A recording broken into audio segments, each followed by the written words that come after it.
Hi, this is Simon from the Simon Westfall Kwong Real Estate Group. Welcome everyone to our webinar and for Home Expo 2022. So we have lots of great information for you today, and hopefully you get to learn something and get some answer for all your different real estate needs. And we have all amazing panelists here, and they will answer all your questions.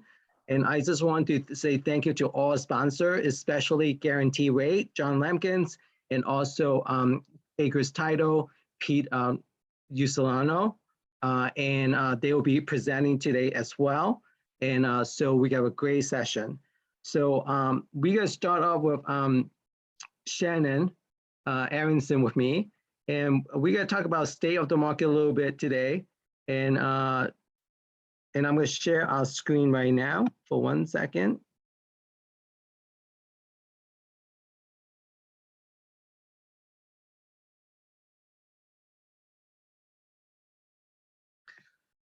So Shannon, are you there with us?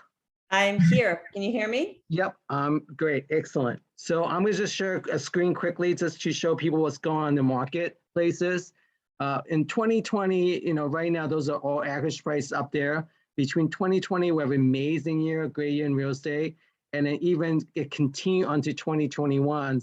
And you can see some of the prices from average price of 2020 to 2021. I won't go through all of them, but you can see the amazing value has increased for pretty much most of the town. I'm going to point out a couple of the key towns that really have amazing increased value. You have Short Hills that was increase of almost close to 12%. And then you have South Orange about 16%, Springfield about 11%. And then you have Chatham Borough almost 13%, Baskin Ridge 11%. And then you go to Maplewood almost 14%, and Montclair 12%, Mountain Lakes 15%, to Garwood, which is a first-time home buyer, at 20%. Those really are telling us what's going on in the marketplace today at 2021. And look at also the limited active listing right now that's currently on the market. And also really the homes are selling really at rapid pace based on the days on market. So Shannon, by looking at this, what do you think of 2022 is gonna bring to us? Well, Simon, I was chuckling when you said it was a great year, because I guess we're realtors at the core. It was a great year for realtors because it was fun and exciting and people needed our help. And we were really able to add a tremendous amount of value to people because it is tough out there if you're a buyer, right? It was a great year in real estate if you were a seller. If you're a buyer, you really need us to sharpen our elbows and help you. And that's one thing we do really, really well on this team. For sellers, I always say to people, and I know you guys feel the same way, we don't want you to sell your house unless it's the right time for you. But what's very important right now for sellers is to understand their short-term, midterm, long-term goals really, really well. Because if selling now is at all something that works with your long-term plan, I'm not sure we're gonna see this kind of a market. There are houses out there, they sell in a minute, as you know, and that's mostly because of that strong demand. And your slide with a town like Garwood, which is really for starter buyers, is so indicative of that. But it does follow on up to even the non-starter homes. The buyer demand has never been like this in our years in real estate, Simon. And so I think the important takeaway for people right now is that they need to think about the market and their own needs and decide what is the best strategy to take advantage of this current market or not. But if you decide not to take advantage of this market, if you're a seller, then kind of seller beware. We might not get back here. We might not get back here for a long time. And who knows when it stops? I do think we're going to see a strong season for sellers through this spring, unless something happens that none of us can see. But I'm happy for everybody that's on here, because this is the time to be asking yourself these difficult questions. Yeah, I mean, especially, as the industry is predicting that, for 2022, there's still increase in, between 8 to 10% on real estate value. right? Mhm. But then also, we got John Lamkins a little bit later on talk about interest rate, what's going on with that. That may change the home value maybe a little bit, but to see how the market goes. So for a seller who really understand what's going on and wants to take advantage of the market, and they're like, what, Simon and Shannon, we know this is the best time for us to sell, but where do we go next? Because they're looking at the market, where can they go? That's a really popular question today. Yeah, it is. And I had a nice conversation with a friend and client of ours last weekend. And I think the reality of where to go can open up your heart to some bigger life questions. Because if you sell here and you're simply looking to buy over here, that what would have been a downsize is now a little higher. And, so I think sometimes you need to go sit in a quiet space and realize that to a degree, your life is a blank canvas. And then you got to put the things on the canvas that need to be where they are. Sometimes you need to be within X number of miles for a drive. Sometimes you need to be in a school district for your kids. But if there was, or whatever it is, but more than other times, I would invite sellers to just sit quietly and think, there's a lot of things I take almost as a given that I need to do or be, or geographically wipe that clean a little. Sometimes maybe moving, we saw a lot of people moving farther west to Western New Jersey, at least, bigger areas, slightly farther from trains, slightly less urban. Maybe that's for you, maybe it's not. But if you can ask yourself some bigger questions, it may free up all of your options. Now, if it doesn't free up your options, then what you need to do is be realistic about how far your dollar will go when you buy. And I know that the buyer's agents on our teams are very good at that. If your budget is going to be 800,000, obviously we're past the days of them looking at things that are 900,000. You probably need to be looking at things that are 720, 750, 760. We haven't left anyone homeless yet, though, and we're not going to start now. So if you decide it's the right time as a seller to capitalize on this market, the most important thing to do is sit down and have a full, unhurried consultation with us so that we can help you brainstorm all of the options. And the market's changing all the time. There's new condos being developed. There's maybe geographical areas that you wouldn't have thought of 2 years ago that you'll think of now. But I believe that almost everything in life, someone does better than me. I do real estate pretty well, but not much else. So for all of you that aren't real estate professionals, take advantage of our knowledge and let us sit down with you and help you figure out how wide of an array of choices you're going to have on the buy side. It ain't easy, but we can help you with that. Yeah, especially, you have different type of seller, right? You have seller who is empty nester, who have, kids starting in college and ready to go to move to even could be different state, or, could be back to New York City and all the different, places, or Florida or California. Then you also have, seller who, want to take advantage of this market, but they want to stay close by because of, education. So like, what would you say to those buyers, those sellers? To a seller that needs to stay close by because of Yes. education? And do you mean even within the same town? Yeah.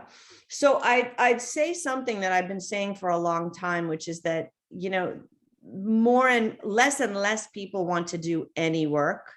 And even houses that need rehabbing right now are hard to find. But if you can open your mind up to being willing to do some work, you're going to be much better off. Those houses that already look like, restoration hardware in all of our nicely staged pictures, those are the ones that are going to go for top dollar with, 45 offers. Though if you can open your mind maybe to some that are slightly ugly ducklings that might need an addition, that might need some work, that might need kitchens and bathrooms. Honestly, I don't love doing that stuff either, but it is manageable. It is doable. We can give you a lot of consultation, refer you to contractors that can help you do that. In John Lamkin, you have an absolute expert in terms of somebody that can help you get construction loans. So I would try to open your mind up as well about not necessarily needing turnkey beautiful, because that's where you're going to have the most competition as a buyer. And then what about them as a seller that, you know what, I don't want to buy in this market. Maybe there's other option for me. So do you think there's like rental or temporary housing that they can go to? Well, Simon, you know that my background is as a psychotherapist. So for me, nothing's simple. And I think the answer to that again goes back to having a really solid consultation, because for some people it might make sense to rent for a couple of years, a year, whatever. It kind of depends on your life, right? If you said, well, I want to live in Millburn 2 more years, and then once my kid is done with school, I think we're thinking of moving down to Florida. I'd say in that scenario, it might make sense. There might be other people who say, you know what, but I've always wanted to get started with investment properties anyway, which PS, if you're not doing that and it's the right time in your life, talk to us because you should be. But so then you might say something like, let me buy a place that maybe doesn't make my heart absolutely sing, but I think it would be a good long-term rental property. Let me put myself in there, almost rent from myself 2 years. And then when I do move to Florida or fill in the blank, I've got a built-in rental property working for me in one of the best places, you know, on the East Coast. So we can help you analyze your own personal situation and figure out the best way to take advantage of the market. In some cases, I do worry that, you know, we don't think the market's going to grow like this forever, but every smart person I know knows you can't time a market. So if you do sell and decide you're just going to rent for a while, hoping to catch the market after it flips down, you got to realize that we don't know when and if that'll be. And if the market keeps moving up and up and up, it could move against you. So I kind of like the idea of a hedge in a lot of places. If there is either that midterm investment property that you could buy, or if you know that you're going to be leaving the state, then as an exit strategy, different story. That makes total sense, having, you know, able to have that investment property working for you at the same time, right? If you decide to move in a couple of years. So Sharon, I know you wrote a book, you know, a couple of years back, that, you know, not to give your house away. What is one thing that you can say that, you know, that today for seller, what they should really do?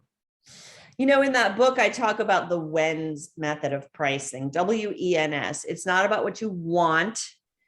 It's not about what you spent. It's not about what you need. It's not about your ego. You can't compare what you got with someone else because your ego gets in the way. People tend to do what I call best feature pricing. They look at their house and they talk about the best feature and then they elevate the number.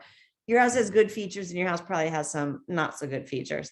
I know at least every house I've ever lived in does. So while we work with you as a team, and where you price your house is ultimately up to you, the most important thing you can do is listen to us, listen to the data we give you. Some of it's data, some of it's some anecdotal information.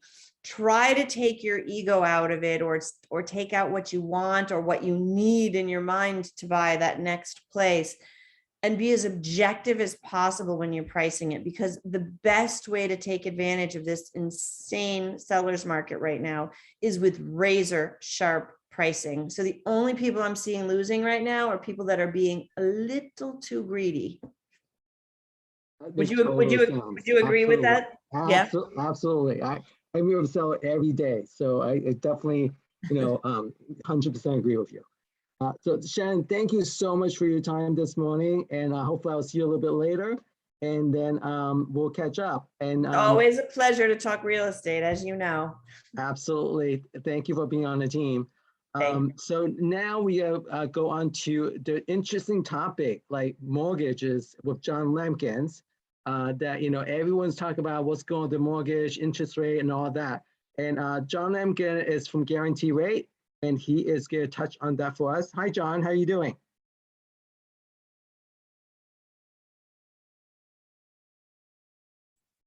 Doing great. Awesome. I believe you're sharing your screen. Correct. Can you hear me okay? Yep, absolutely. Perfect. All right, welcome. Thank you for having me again. Definitely. Always a pleasure having you. All right, so my name is John Lampkin. I'm with Guaranteed Rate. We're the third largest retail mortgage lender in the US. We've grown exponentially over the years. It's a 20-year company based in Chicago, and I run the New Jersey office. And we've seen some great success over the last couple of years.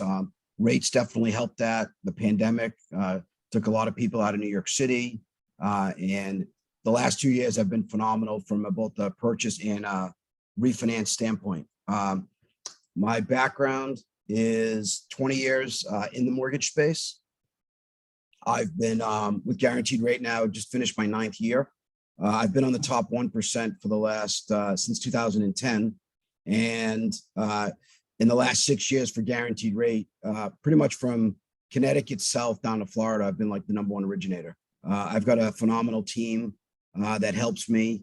And last year, we actually helped about 650 families either buy, refinance, or do renovation projects to their home. So I'm going to show a real quick video. Just a little about Guaranteed Rate. Maybe you saw this at the Super Bowl last year. How did a blind man conquer Mount Everest? How did a kid who loved NASCAR just know in his heart one day he'd win the Brickyard and Daytona 500? How did an underdog, always counted out, take down the biggest name in the UFC? How? They all believed. They believed in themselves, and they believed that their dreams, their goals in life were more than just imaginable. They were possible. For those who believe in their dream of a new home, Guaranteed Rate is a mortgage lender with all the right tools, advice, and financing to make that dream a reality. Home office, backyard, more space, better view. Whatever you're striving for, you can make it happen. You can conquer that mountain. You can. If you believe, you will.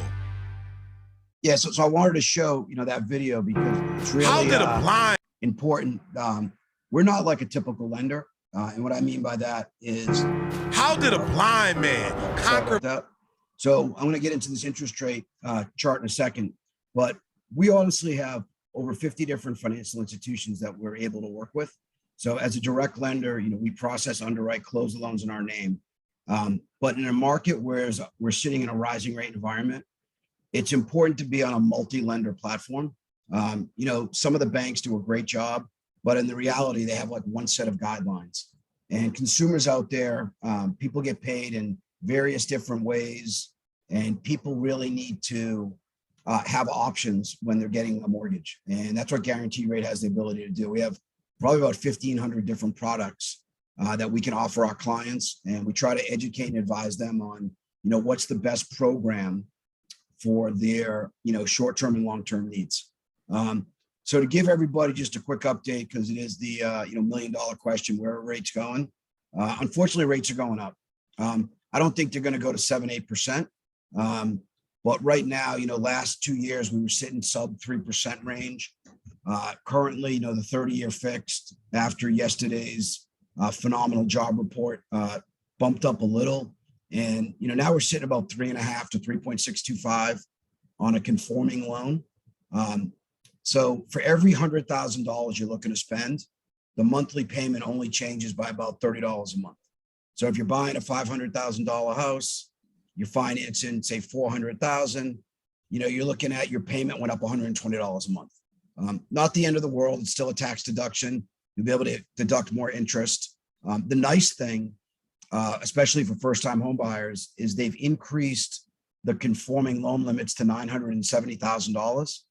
So if you're a consumer and you want to buy, say, $1 million house, you can do that with a 5% down payment.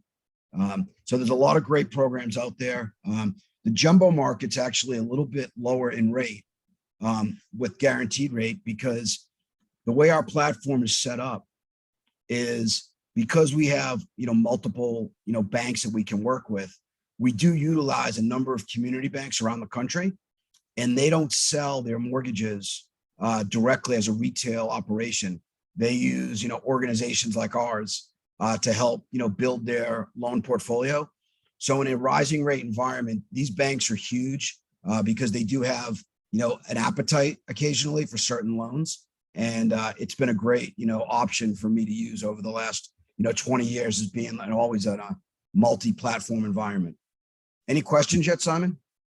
No, I mean, I think interest rates still pretty low compared to, when 2006 or, 2000, that was a 6%, ish at that point. And then, at one point there was 13% or 16% in interest rate, right? So comparatively, it's still really low. But in this environment, this, being multiple offers going on, what can a buyer do to make sure their loans or their pre-approval is solid when you present the offer? That was a good segue to my next slide. So at guaranteed rate, we do something that is a little bit different than most lenders when we pre-approve our clients. What we do is I always like to speak to the client first because I just think it's important to figure out exactly what their goals are. At that point, we have a phenomenal online application that takes about 10 to 15 minutes to fill out. We send the client a quick checklist of what documents we need. Our technology is so sophisticated that occasionally a client won't even have to send us their W-2s and pay stubs because our systems are intertwined with all the major employment verification organizations. So a lot of times we can get people's income without them getting us a pay stub. In addition, we have the same type of tool for our asset verification as well. So what we do is we get this information, and I have a dedicated underwriter on my team. And what that person does is they review all the information, and we're actually underwriting the loan before the client has a house. And that's not normal because underwriting, takes time and you have to do your due diligence. But we've found out that if we do it on the front end, then we know our clients are totally rock solid. It gives the listing agent and the seller, the warm and fuzzy that, this is like a cash offer because all we're going to need is an appraisal and title insurance to get the loan, to the closing table. So it's been a phenomenal tool. We love when clients say, oh, I wouldn't have got the offer if I didn't have my red arrow commitment. So, we really encourage our clients to take advantage of this program. There's no fee for it.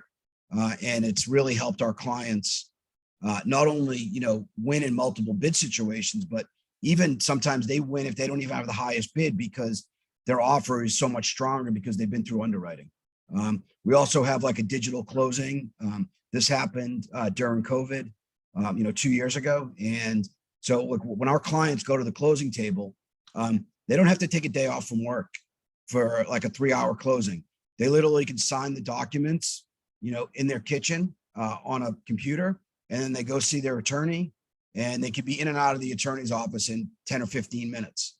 So it's a great tool that's really helped accomplish that.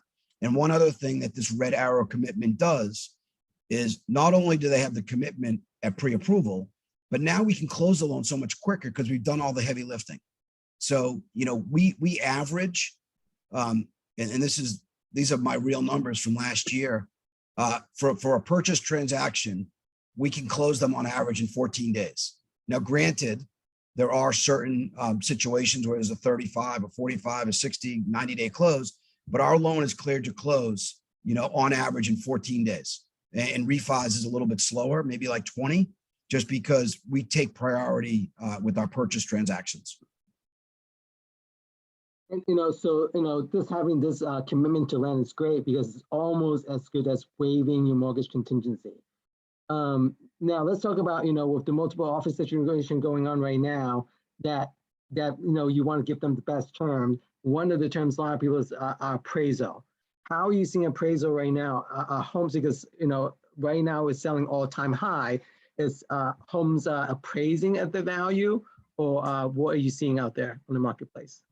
So we haven't had any really appraisal issues at all. I can only go off my personal statistics. As a numbers guy, I like to keep track of things. So last year, out of 649 transactions, I had 3 appraisal issues. And one of them was a client that was buying a house in Montclair, and there was a price on the table, and she increased her bid by $200,000 when the deal was in attorney review, and was able to win the deal from another buyer. In a situation like that, the client was desperate. They were putting down a huge down payment. and it didn't make a difference if it underappraised slightly.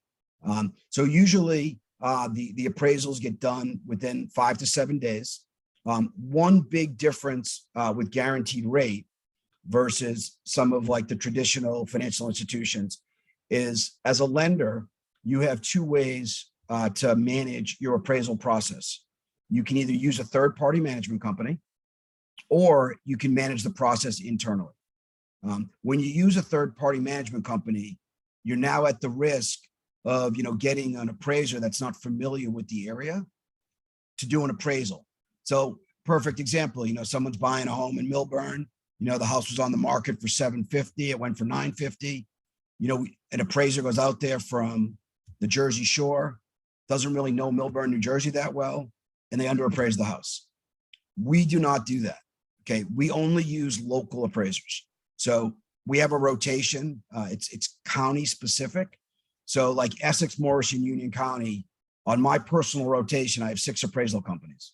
I've worked with these professionals for years. They know the market. Their number one goal is to make sure the client is not overpaying for the house. The number 2 goal is to get additional comps. And because there's been so much sales activity, we haven't had any issues, really getting the houses to appraise. That's fantastic. That's great to hear. John, thank you so much for your time today. John, if someone wants to reach out to you, where's the best, your contact information that you can provide? Yeah. So just one more quick thing for anybody that does apply or has questions and would like to speak to me. There's my website. It's rate.com. And then you just have to hit / in my name, John, no H, Jon, LAMKIN. And anybody that was on today's Expo, hopefully next year we can do it live. They're going to be able to waive all their lender fees with guaranteed rate. Oh, thank you so much, John. That's wonderful news. And John, what is the best number for them to reach you? My number is 973-219-9282. I do work on the weekends, especially now that I can't play golf because it's like 2 degrees outside. But we do, work over the weekends, and I get plenty of calls Sunday night. Hey, I need a pre-approval, and myself and I have 3 other, sales people that assist me with those and try to get these turned over in, an hour or 2. Excellent. Well, John, thank you so much for your time today. And anyone needs to have any questions about, mortgage, commitments, appraisal, definitely get in touch with John Lampkins. He is one of the best out there in the industry. Thank you again. So now we are going to move on to our next panelist. It's Anthony Guetta, and we're going to talk about estate planning. Having all the value going up in real estate is definitely makes sense for you to talk to an estate attorney just to find out what is involved to make sure you have the best option. Hi, Anthony. How are you doing? Hi, Simon. Doing great. How are you? Bill, also. Sorry. Hi, Bill. Hello. Hi. So yeah, I head up the Guetta Law Firm. We're a comprehensive litigation, estate planning, and estate administration firm. And what a lot of people don't realize about real estate is as soon as they close on their home, they've done a form of estate planning. They've done a deed. And we've noticed, at least in my practice, a lot of attorneys reflexively will give a purchasing couple, husband and wife, a deed that says joint tenants, tenants by the entirety, or joint tenants that rights of survivorship. And what a lot of people don't realize is that is planning. What would happen upon the death of the first spouse is the entirety of the title to the house will transfer automatically to the surviving spouse. Now you'd say, well, what's the big deal with that? It can be a big deal later, and it was a big deal in the past for a couple of reasons. One is New Jersey used to have a very onerous estate tax, something on the order of $675,000, and above that, you got hit with the tax. So that has gone away, but it may rear its head again. By titling your property, and we give this advice to almost all of our clients with rare exception, we tend to title the deeds, or ask that the deeds be titled by the closing attorney as tenants in common. And what that does is it gives you a level of control over your estate plan at the time the first to die spouse, at the death of the first to die spouse. So that allows you to put half that house at home's equity into trust. In tax planning, it was used for that purpose, but there's another purpose, which is elder law planning. So as we get older, what is a home? Really, it's our largest asset generally. We have forced savings into it where we pay down our mortgage and we build equity over time. Now, as you get up in years, let's say someone loses their spouse or life partner, and they're staring down the barrel of potentially going into a nursing home. Well, say on $1 million home, if you have joint tenants or with survivorship rights, that $1 million home is now completely in the name of the second to die spouse or the surviving spouse, and they have to spend through that $1 million before they became Medicaid eligible for a nursing home. So using planning through a deed and through the probate process, you can split that $500,000 and put it into trust, and it's protected from Medicaid, from creditors, and everything else. And then you can do some other sophisticated planning to make sure that's protected. But all that comes down to the deed that you do at the closing table. So that's why it's important when someone's doing a transaction, certainly from a real estate agent's perspective, is how do you want the deed titled? And when that question's asked, often that will then lead to a discussion of estate planning. So when you're buying what will be ultimately most people's largest assets, they should look to a law firm to do that planning and ask those types of questions. So I'm sitting next to my colleague, Bill Friedman. We've been friends for a long time, and now we have we're lucky enough to practice law together. So Bill's going to tell you a little bit about step up in basis and like-kind exchanges. So thank you, Anthony. One of the benefits of home ownership, and it goes to the government's encouragement in the tax code to promote home ownership, is that when a person passes and their house is left to whoever it's left to, whether it's their children or whoever specified in the will, that real estate asset transfers with what's called a step up in basis at a stepped up rate.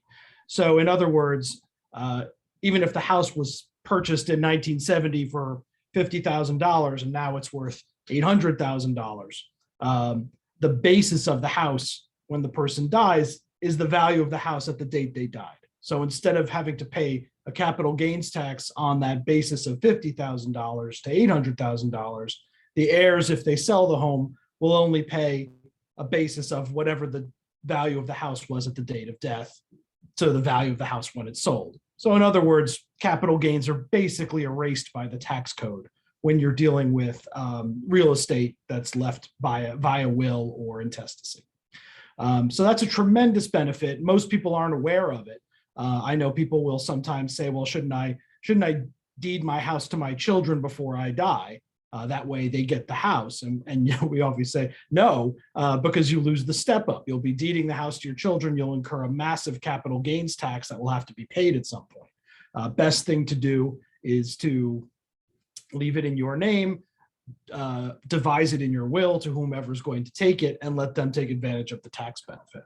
Now, when it comes to your non-primary residence, another advantage in the tax code is what they call the like-kind or 1031 exchange. And that allows you to take your non-primary residence and do what's called instead of just leaving it to an heir, you can do a 1031 like-kind exchange. So you take the value, whatever you would realize from that sale, it gets rolled into the next property. The capital gains tax is deferred, and you don't have to pay that capital gains tax until you sell your final property, right? So you can keep rolling it in 1031 like-kind exchanges. And what happens when you die? Well, that capital gains tax just goes away like it never happened. I don't know of anything else in the tax code that lets you just get away with something like that. So it's something to definitely consider from an estate planning standpoint. It's just such a powerful tool for avoiding what would be normally a rather massive tax burden. And I think that covers a listing. Do you have any questions at this point? Yeah, so on the 1031, which is really interesting, amazing that, that could happen. Now, I know there's a time limit, like when you sell homes and get to, can you talk about the time period, how much time you have to find your next home? before their 1031 exchange expire in a sense? I don't know the actual Yeah, I think limit off the top of my it's head. around 3 months, give Yeah. or take. Okay. It's short. It's a very short period of time, and there are a lot of people don't know there are vehicles out there that allow you to get the 1031 exchange benefits. If you invest, it's a real estate investment trust or Mhm. REIT, Mhm. and there are certain investment products that carry with it the status of a 1031 exchange. And so when you're selling your house, you can use those as a vehicle as well. But I know it's a very, very short window in relative terms, so it helps you to have your ducks in a row, both on the sellers and buyer side, if that's what your objective is. That's a good segue. We were able to, and these questions, as a sophisticated real estate agent, should come up. They can assist you with the sale, and it's a great segue. Everybody so far has talked about Florida. I'm going to share my screen and talk to you about a personal story with Florida. So, we were negotiating for the purchase of a property down there. We were pre-qualified. We had cash for the deal, and the people selling were going to move into a new place in Venice. And so they wanted out quick. And because we could close quickly, because of the 1031 exchange, we were able to close in a week, literally done deal. And we were able to realize probably the lowest purchase price in that development over the last 20 years. And why was it good for us? We got a low price. Why was it good for them? They realized the short window in the 1031 exchange, and they were able to then roll over their cost basis into their new property. It was win, win, win all around, and everybody was happy. You'll notice this is a Florida deed, if you will. It's really an assignment of lease. But you'll notice this was actually structured as joint tenants with rights of survivorship. The reason it was done this way in Florida is that there are probate fees in Florida. So in Florida, you want to avoid probate. So again, cost benefit. In New Jersey, you really want to take advantage of the probate process. So that's why there's different titling here versus there. And our firm is prepared to assist with all these levels of sophistication, as well as when you're relocating to another state. That's fantastic. And also, Anton, I know that your firm does other specialty as well. So you want to quickly just mention a couple of them that people know that you also do other real estate law? Certainly, yes. We do. A lot of it touches and concerns. We do a lot of estate litigation. We litigate deeds. We do. So if there's a title issue, we'll file an action to quiet title, which if you're selling a property and these issues come up, we'd address them in litigation, get an order from the court saying that the deed is kosher or not, and settle title to allow the deal to go through. We engage in a variety of other aspects of litigation, like estate litigation, commercial litigation. We litigate in New York and New Jersey. We also do partition actions. So, for example, if you have two owners, one wants to sell, one wants to hold the property. Guess what? The one who wants to sell has legal rights to compel a sale. So, as a realtor, if you're faced with that scenario, you'd say, I know that the person who wants to sell, as long as they have an interest in the property, they can compel a sale. You also have scenarios, a lot of people buy properties with LLCs and corporations. Typically, we see LLCs. And so when one wants to sell and the other won't, you file what's called an oppression action, an oppressed shareholder dispute, which results in the sale. So we have a lot of tools in our wheelhouse to allow for a positive outcome and a sale of properties when maybe you're having trouble with owners or trouble with title. Excellent. Thank you so much for your time today. So if someone wants to get in touch with you with all the different real estate that you specialize, what is the best number and your contact information that they can get in touch with you? Sure. It's highlighted in our screen below. It's 201-939-3304. It's also, you reach me by email, my first initial and last name, agaeta@gatalawfirm.com. So look forward to hearing from everybody. And it's great working with you and your office, Simon. We've done a few deals before. One particularly long one, but it got done. It got done. That's what happened with estate, right? That's what happened with it. Excellent. Thank you so much. And for your time, please do get in touch with them with anything you have to do with estate planning. And also, they also do tenants and landlord as well. So that's definitely you want to get in touch with them. So now we're going to move on to the next segment. Now, this is really one of the most important questions a lot of people ask, as a seller, how do we get the, net the highest value that we can do for you? I'm going to bring on my team member, Tracy Bibelberg, and also I'm going to have Shannon join me as well. And then I'm going to share my screen.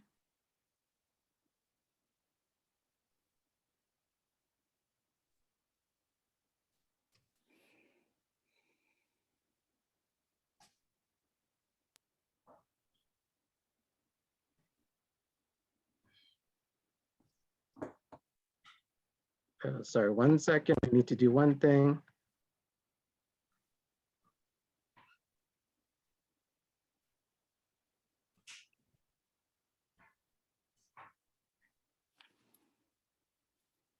Okay, here we go. Sorry about that, guys. All right, so this is tell you a little bit who we are. This is our team, the Simon Westfall Kwong Real Estate Group. When you work with us, we always are there for you every single step of the way. Our guiding principle is concierge service. So we can make sure that we help you from the beginning, before you list your home, all the way to your closing tables and beyond. So because we want to make sure your process is stress-free. So today we're going to talk about how to net the highest value for you. And we're going to talk about some of the steps. So Tracy, what are some of the things that you tell your client when you go meet them at the house? Thanks, Simon. Sure. One of the first things is when you're going to sell your house, you need to start thinking about how your house will appear to the potential buyers. And we're there to help you with that process. One of the first things that we will suggest is that you declutter the house. We all live in our house and we fill our house with pictures of our families and mementos and things that are very important to us. But when we go to sell the house, we want to depersonalize it as much as possible. So when we go in, we will work with you and we will talk about which pieces you want to sell, which pieces you might think about donating to charity, and which pieces you're going to keep. And in that way, we get your house ready and have it depersonalized and make it look appealing to the potential buyers.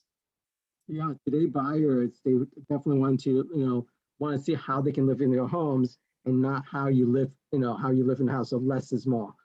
Sharon, do you have anything to add to on this, on the decluttering part? Yeah, I would say that a lot of times people think that as realtors, we come in and tell them to do ABC, and they sort of ask themselves, well, I don't like that, or that chair doesn't make sense there, or how can you live with that many pillows? You need to take reality out of it and understand that this is sort of like designing a stage for a sitcom. Everything needs to be geared to look good for the internet and on pictures, because by the time a person comes to your house, I always say that's actually the second showing. They've already spent so much time analyzing pictures and floor plans and video that they've already decided whether or not they've fallen in love with your house. So even if it doesn't make sense from a warmth, how do I want to live point of view, trust the team. They know what they're doing with staging the house and getting it ready to sell. Excellent. So, and then the next thing we're going to tell them is, to keep it light and airy. Do you agree with that, Tracy? Definitely. Keeping it light and airy really speaks to what Shannon was saying about the first impression that people have of your home is when they view the picture. And there's such a difference of viewing it in a neutral way with colors that make it seem light, airy, and open, and space. Keeping it neutral really just is usually putting on a fresh coat of paint. Yeah, definitely. You want to keep it as neutral as possible to appeal to the audience, because today buyers are all visual buyers. And then the next thing, once we have your house painted, or if you choose to, because definitely it's at your preference, and we can definitely sell your house as is. or definitely, if you decide that you're willing to do some refreshing and get it ready to sell, we have the professional that can help you. And Tracy, you want to touch on the staging part when that comes in? Sure. Once you've decluttered your house and we've gone through and you've decided that you're going to paint, maybe you decide to paint only a few rooms, maybe you decide to paint the entire house, we will then come in with a stager, interior designer, and we can walk through your house and we can get it ready for pictures. Sometimes it's just a matter of putting on new quilts and lots of pillows just to make it look nice. Sometimes we're taking certain pieces of furniture out, but our vision is always geared towards how will the pictures look, so the first impression that the buyers have is a great impression. Yeah, and Shannon, this go back to what you say about having the stage, right? Because, based on study, that homes are selling 87% faster than a home that's not staged. Do you agree with that? Absolutely. And, I think these pictures speak 1,000 words. It's almost laughable when you look at the difference before and after and think about what you would think if you were a buyer out there in the community. And, Simon, there are a lot of things I think you do really well, but one of the things I think that's really a unique ability for you is this ability. And I think it's a huge advantage that you bring to the table for sellers. And I know it's not just you, but your vision has radiated now through the entire team. I don't think there's anybody out there doing a better job than you guys at getting home staged and ready to sell at top dollar.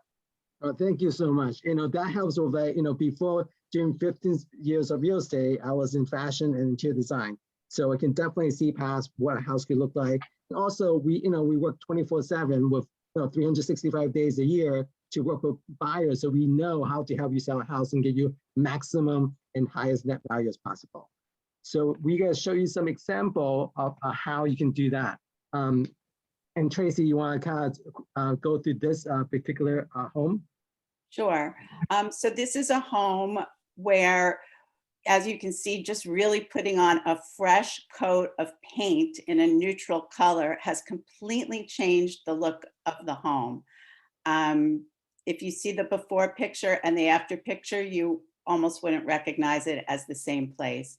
And the after picture is showing all the best features of the home, so much better than the before picture. You can see the windows are brighter. The kitchen looks brighter, it looks open, it looks airy, and it is what today's buyer is looking for. Yeah, and then you can choose different level on how comfortable you are to do the work. You don't have to do all of it. You can just maybe possibly just do the painting the wall, right? That definitely is at your comfort level.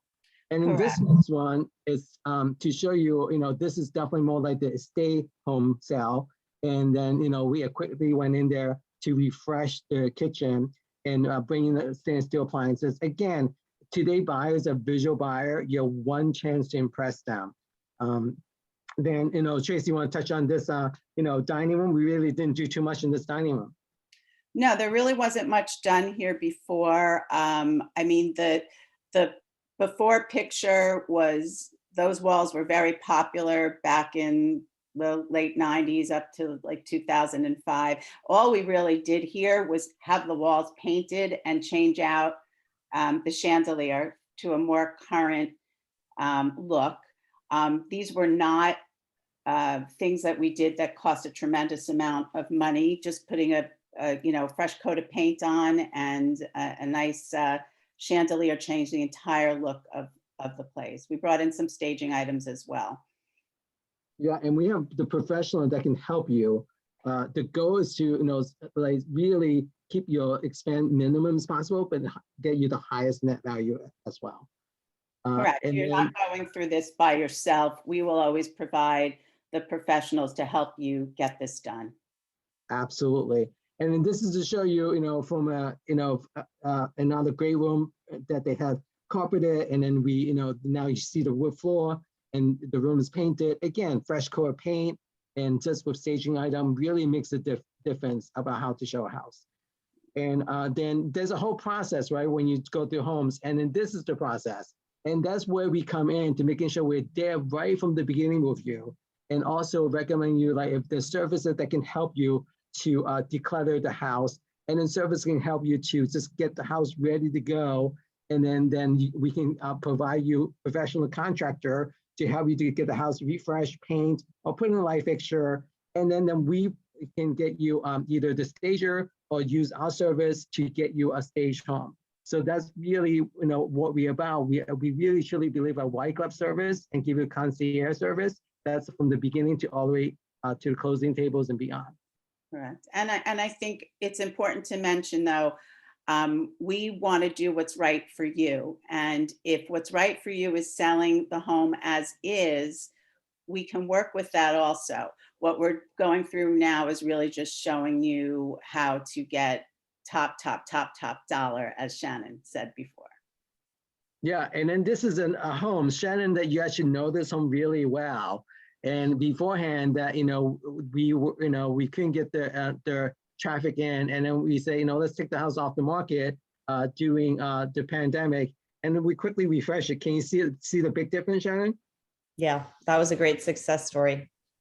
Yeah, and then we got this seller multiple offers and a lot more than what they would have gotten. The weekend after we painted the kitchen, it was done. Yeah, literally it was just right after the next weekend. Yeah, it's pretty amazing. So fresh coat of paint definitely do a big job, but also again, it's your comfort level. And if you decide to sell your home as is, we can definitely do that and price your house accordingly. Tracy, you want to touch on this of what we quickly done on some of the rooms? Yeah, this home also was a great success story. If you can see the before pictures, they had some beautiful items, but not what the current buyer is looking for. We did a very quick refresh of paint and bathrooms, nothing crazy. And by doing that, we were able to attract multiple offers and get a really great price for these sellers. And then this last one is to show you that this home was actually in a magazine. Back in 2008, this is very popular, all the designer level and designer features and all the wave about during that time and colors and everything. But today, style changes every about 8 to 10 years. So if you want to sell your home at the top dollars, highest net value, you want to just do some, again, this is mostly about paint. So paint does an amazing job that could really make a difference. So once all that is done, Tracy, you want to touch base on what we do next? Sure. Once your home is prepped and the stagers come in and we're ready to go, the next thing we do is we bring in our professional photographers, which is super important and goes back to exactly what Shannon was saying before, and Simon, that today's buyer is a visual buyer and they've already looked at your home 3, 4, 5 times, studying the pictures online before they even make the decision to come out and see it. So your pictures have to be on point, and we make sure they are by hiring professional photographers to take them. And Shannon, don't you agree that, almost 95%, or probably 98% of buyers go online first to look at houses, and we really only one chance to impress them? Absolutely. They're sitting in their kitchen looking to screen out things they don't want to see. And if your pictures don't look good, they have screened you out. You have lost more buyers in that instance than anything about reality. Yeah, today, everyone has very short attention span. If in the first 3 to 5 seconds, if you don't impress them, it's really, they can move on to the next. You want to be favorited in that moment that they look at your house. Yeah, you want to create that wow factor, right? So once we all that done, let's say you do have a house that's, vacant, empty, what we can do is to come in and virtually stage this house. Again, we are really great professional that can making sure the home looks amazing, and you can really tell those are furniture is not even there. So we really use a very nice professional service that does that. And then Tracy, you want to touch base on like some of the home, how we feature the exterior? Yeah, definitely. I mean, sometimes it makes perfect sense to do an aerial shot of the home if we think that it's going to, there's a big piece of land, we think it's going to show up really well and be very impressive and create excitement. We will also go and do an aerial shot for you. And then also sometimes what we do is that we do a dust shot to make sure your feature of your home. So maybe you have a pool, or maybe the actually the lighting of your house looks amazing, fantastic. That will give a wow factor to their buyers as well. And then also, you know, once we have certain things done, and Tracy, you want to touch on about the video? Yeah, so the video is a really great tool that we have. It gets done at the same time as the professional pictures get done. And they bring a professional videographer and he goes through and it tells a beautiful story of your home set to music and just invites you in. And we found it to be a great tool in getting people excited about coming to see the home. We're going to just show you a couple quick seconds of it so you can see it.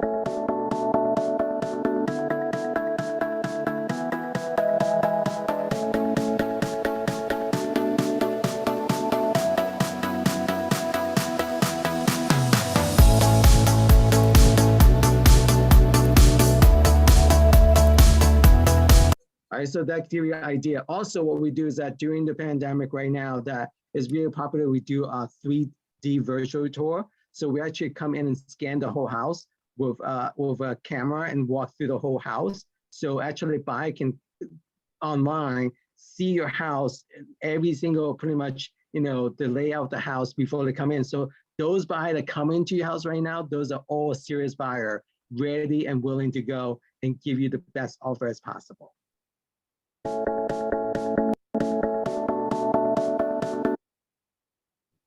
So then we, once all this is done, we really prize out on what we do, how we do the marketing, is that, you know, we put all your pictures together, your video, your floor plan, and your virtual tour, all, and then you create your own, we have your own website. So everything's about feature you.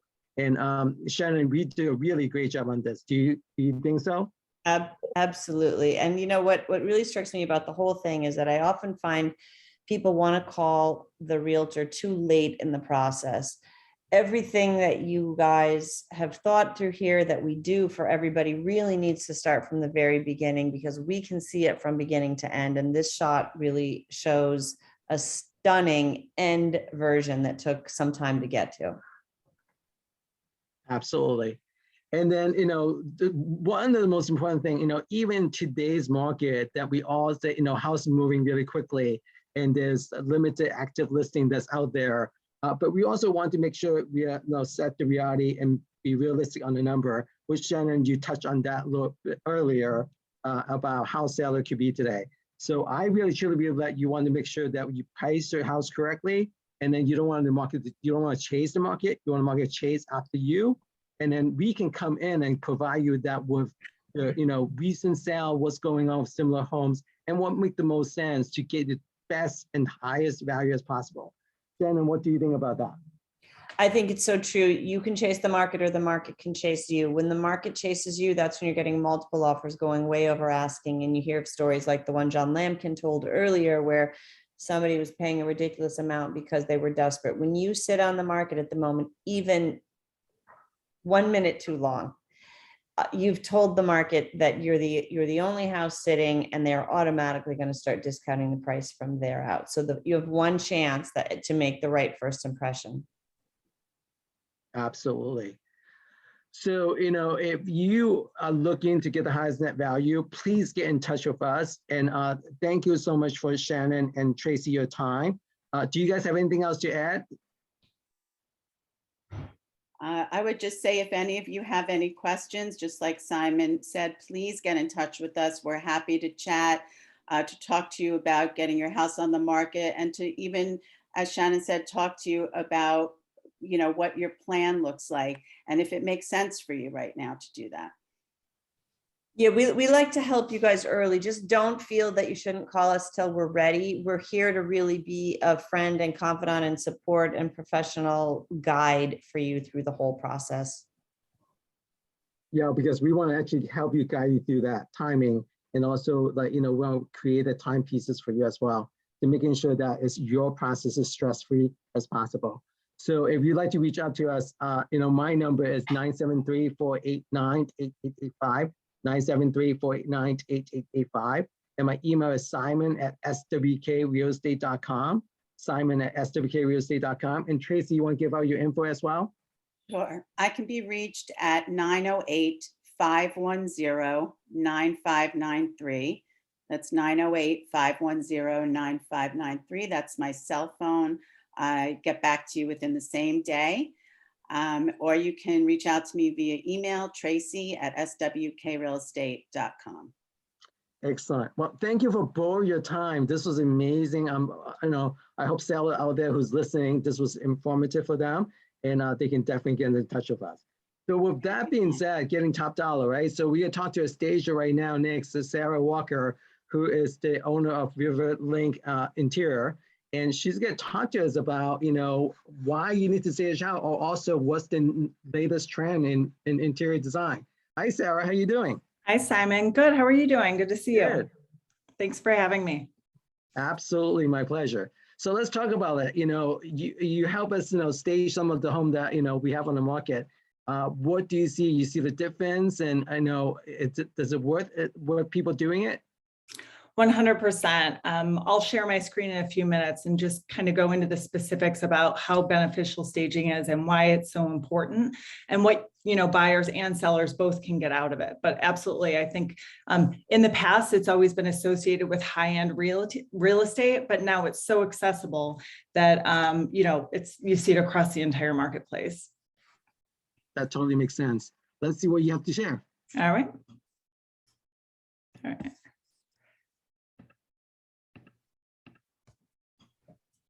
All right, so let me start at the beginning. All right, so staging to sell. What is staging? You guys talked about it. Oh, can you hear me? Yeah, I can hear you, but we don't see your screen. Sorry. You're not seeing it? Hold on.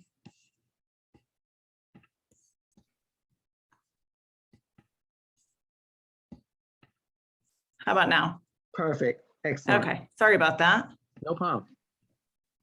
All right, so staging to sell. What is staging? So you talked about it a little bit, Simon, and for our purposes, staging is the preparation of a private residence for sale in the real estate marketplace. The goal of staging is to make a home appealing to the highest number of potential buyers to maximize profit and minimize time on the market. It can be transformative and make even the oldest homes look new. By highlighting a home's features, staging demonstrates its potentials to buyers. And really, it's all about buyers visualizing themselves in a home. So the benefits of staging. So as you spoke about early, both you and Shannon talked about, you only have one chance to make a first impression. And for 95% of buyers, that's online. So photographs, virtual tours, and videos are everything. The online experience will absolutely drive buyers to take the next step in making an appointment for a walkthrough. And since the start of COVID, more than 7 in 10 agents have found that videos and virtual tours are ever more important. Staging a home helps consumers see the full potential of a given space or property. It features a home in its best light. Take, for example, an open floor plan, and thankfully you kind of showed one in one of your videos, but a lot of buyers prefer open floor plans. However, if there is little to no furniture, potential buyers will often find it difficult to envision how and where to place the furniture or how to lay out a room. So this leaves room for the buyer to second guess a home, which could easily be avoided through staging. Staging also increases the sum buyers are willing to spend for a property.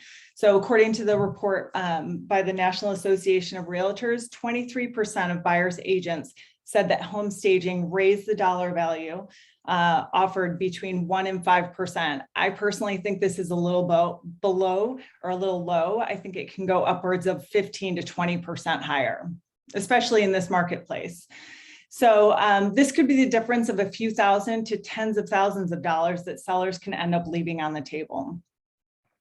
Also, 63% of agents say that staging decreases the time a house spends on the market. An increased amount of time on the market often makes buyers wonder what's wrong with the property. So you want to try to avoid that. And finally, these days, buyers expect it. Like I said earlier, although staging gained popularity in higher price listings, it's become more commonplace for all segments of the market. And the good news is it's accessible. So the amount of people offering these services has increased, whether it's a professional stager or just your realtor. Another interesting fact is the impact that like HGTV and other television shows that depict the home buying process. 61% of agents say that TV programs set higher expectations for how a home should look. And even 68% of buyers have reported being disappointed by how real homes on the market appeared compared to those on the television, which I thought was interesting. So a lot of people probably ask, wait, even in a hot market, why do we have to stage now? Buyers are coming in droves, houses are flying off the market. But it's especially important now. When a market is hot, buyers have a greater sense of urgency. This means they have to move quickly and they're more easily swayed by first impressions and emotions. Homeowners can use this to their advantage by staging their house. In a hot market, a stage home can attract multiple offers instantly after listing it. And if you really think about the math of the selling process, when the market is hot and buyers are paying top dollar, they're less likely to have money left over for renovations or repairs, right? So staging puts less weight on minor renovations or repairs that may come to light throughout the process. So if you hire a stager or your realtor does your staging for you, they will focus on the most cost-effective updates or repairs needed to show that your home is well worth the selling price. Prioritize. Where do you start? You can do a million things. I think we talked about curb appeal a little bit already. It's ever important based on that first impression, right? So nobody wants to see cracked front steps, a poorly painted front door, or an unruly landscape. Remember, you want your home to project a well-maintained vibe. You don't want buyers wondering what else hasn't been taken care of in this home. And if you have this space, an outdoor living space, especially in the times of COVID, can add a lot of value. Living room and kitchens are pretty self-explanatory. They're two rooms in which your average family spends most of their time. Kitchens are a high dollar renovation. And so even little fixes like the ones you showed in your picture, Simon, where you just put a nice coat of white paint on dark cabinets, can make buyers say, oh, we can live with this. It might not be our taste, but we can live with this until we can save the money for a renovation. And a living room that projects warm and cozy is always a winner. And then finally, obviously, the primary bedroom is an easy, low-cost room to deliver that wow factor.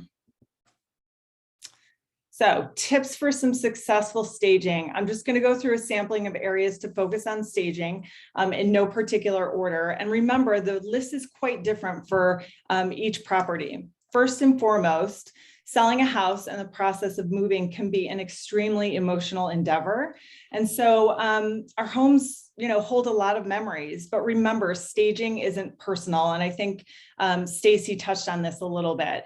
And it's also not interior design. So advice from a stager is not a personal affront to your style. It's merely an expert sharing advice to help maximize the selling process. And tactics used in staging are not necessarily those that would be used in decorating a forever home. Highlights and flaws. What do we do about those? You obviously want to highlight, your home's assets. So say you have a spacious live-in kitchen with a gorgeous fireplace, really highlight it, draw attention to it, lay out the room to maximize comfort. Highlight the fireplace so buyers can envision themselves gathering with their family or entertaining. On the converse, say you have a small kind of cold 3 seasons room, it's still square footage that you should be marketing. So make it feel like it's really part of the house. Some bright colored paint and updated flooring can make it easy enough to stage that space as a home office that many buyers are seeking these days. Let's see, this is obvious. We talked about Oops, let's back up one second. So maximizing the flow and layout. So I think Tracy said this, how you would lay out a home for staging is not at all always how it's going to be laid out for living. So proper staging will make the home appear larger, but don't think that clearing out a room doesn't always make it seem bigger. It can actually make rooms appear smaller. So it always also makes it a case for staging new construction as well. And then on the other end of the spectrum, having too many pieces or oversized furniture can make a room feel cramped. And then we talked about, this is again, obvious and basic, removing clutter. I like to tell sellers to look at this as an opportunity to pre-pack. You have the benefit of cleaning out and packing up belongings for your impending move, rather than doing it all at once with the moving truck sitting at your curb. Paint, you touched on that. There's not enough that can be said about a fresh coat of paint. The right and wrong colors can evoke certain emotions. And I think what you're always looking for in picking paints for a staged home is calm, serene, and welcoming. So thinking neutrals, calm blues, and bright, clean whites. Lighting is also a huge component. Simply walking through a home that has recessed lighting and making sure all the bulbs are the right type of light bulbs, and that they're all uniform. The good news is that lighting is another aspect of staging that can be updated rather inexpensively. You can go to your local big box stores and find some new fixtures or updated fixtures. So again, if a room doesn't have the benefit of recessed lighting, ensure plenty of accent lighting around a room, coordinated table and floor lamps, and also remove heavy and dark window treatments for a more natural lighting. Wow, those are really great tips, Sarah. Yeah. So let's say, you know what is some of the current interior design trend right now? Are you still seeing light color, and are you seeing any new trend? Like, is there what about the kitchen pole? Like, what are those looking like? Yeah, absolutely. I will get back to that a little bit too, but yeah, you're still seeing neutral colors. I think we're moving a little bit farther away from the cool grays that have dominated the last decade. So you're seeing more colors in the family of grays, not your grandma's beige that have those heavy yellow undertones, but just warm colors. You're going to be seeing a little bit more, I think in interior design, you're going to be seeing more color in houses, like splashes and accents and all of that. But your basis for a room will generally continue to be more neutral. I think, yeah. So I think the big question that people ask oftentimes is, what can I expect to spend? It's really tough to monetize staging since it varies regionally and from home to home. But according to Home Advisor, the national average is around $1,500. That might be a little low in this area. But the good news is that you can do a lot of it yourself. You can do as much of it as you want yourself. If you're handy, you can paint. If you're not, you can hire your own painter and get competitive quotes. And of course, owners should and can handle the decluttering, personalizing, and moving out of stuff. Your real estate agent, many real estate agents, especially Simon and his team, really believe strongly in staging's ability to improve a home sale. So as a result, you will help, I know you personally, Simon, help clients prepare and stage the home before photographing it. You provide recommendations for how sellers can stage the home themselves, so little DIY for them. But I know that you personally are also really very hands-on in the process. You have a collection of contractors that you can easily pull from, who are basically at your beck and call, and home items. You have a good stash and warehouse of home items that you can share to spruce up a property. And then, of course, there's professional stagers, and I know that you and I partner together a lot. And I can get as involved or as uninvolved as an owner wants. Absolutely. But yeah. I think the one thing I would also say is to plan ahead and spread it out, right? So I think if you're redoing a kitchen, if it's completely unavoidable to redo it, why not enjoy it for a couple of years before actually listing? I love what Shannon said about having a long-term plan, short-term plan and midterm goals. So if you're thinking in the next couple of years that you're going to move, go ahead and spread out these updates. I think this also goes, and I learned this from you, Simon, is taking outdoor pictures. If you think you want to list your home in the early spring, talk to your agent about taking pictures in the summer or early fall when landscaping is more lush, right? Yep. So you asked about design trends. So we talked about warmer colors and all of that.